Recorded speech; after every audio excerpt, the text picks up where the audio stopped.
Turkey election, opposition dares to dream of Erdogan defeat. Turkey's all-powerful President Erdogan is in the fight of his life against an opposition that has united against him for Sunday's elections.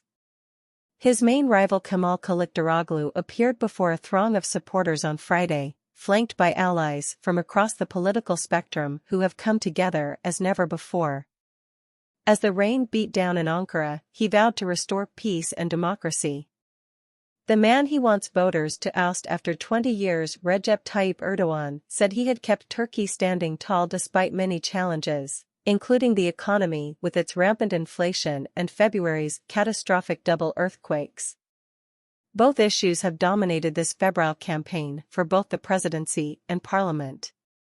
At 74, the opposition leader is often described as soft-spoken, but he gave a powerful speech to an audience that believes this is their best hope so far of reclaiming power from a president who has dramatically increased his own at the expense of parliament. Mr. Kılıçdaroğlu is slightly ahead in the opinion polls, and his supporters have dared to dream he might win outright on Sunday, with more than 50% of the vote, rather than face a runoff 2 weeks later.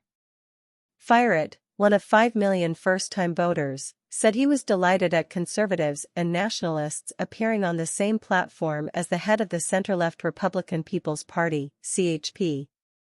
Here was nationalist Meral Akşener, the only female leader in the six-strong alliance, and there was Temel Karamoğlu, who fronts the pro-Islamist Felicity Party.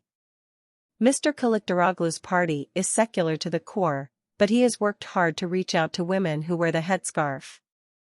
The six parties have rallied under the slogan Haiti, Come On, and a campaign song of the same name. Tensions are running so high ahead of the vote that he wore a bulletproof vest on stage in Ankara for his final rally and at another event earlier on. The race has become as tense as it is pivotal. One of the four candidates for the presidency, Muharrem İnce, pulled out on Thursday, complaining that he had been targeted on social media with deep-fake sex videos that had manipulated the electorate. Turkey, Empire of Erdogan, UK only. When the main opposition challenger blamed Russia, the Kremlin denied having anything to do with the videos or seeking to interfere in the vote. Mr. Erdogan, who has maintained ties with Vladimir Putin, warned his rival, "If you attack Putin, I will not be okay with that." The president was addressing party loyalists in Istanbul, but the night before he was just outside the capital in a city of 500,000 people that seemed in full support of his AK party.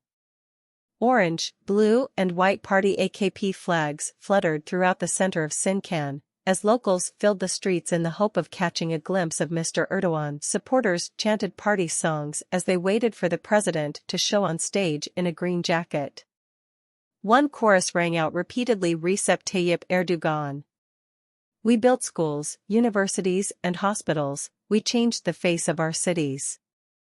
We extracted our own natural gas and oil, Erdogan told thousands of cheering supporters. His strategy, first as prime minister but then as president, has been to build growth, often through big-ticket construction projects that are visible in many of the big cities, but not so obvious in Sincan. Although his party still commands strong support, he relies on the backing of the nationalist MHP and other smaller groups in his People's Alliance.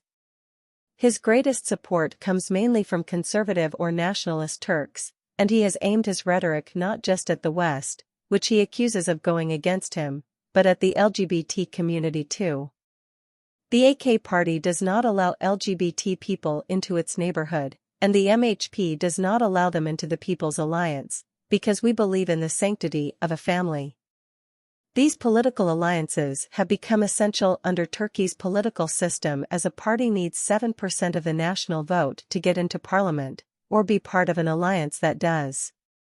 Whoever wins the presidency will need to have sufficient support in parliament to back their plans. Simple guide to Erdogan's toughest election so far. The young voters who could decide Turkey's future. The soft-spoken challenger to Turkey's powerful Erdogan. Turkey decides, voters face stark choices for presidency. On the campaign trail in Ankara, center-left candidate Aysin Palali Koktas said that while the economy and the aftermath of the earthquake were the top two issues of the election, the future of Turkey's democracy and people's rights were just as important. When we tweet, we don't want to be frightened, and that's the case especially for young people, she said. But, AK Party candidate Ziraner Aydemir, 25, believes young voters are very well treated by the government. You can see young people at every level in our party. More than 64 million people are expected vote at home and abroad on Sunday.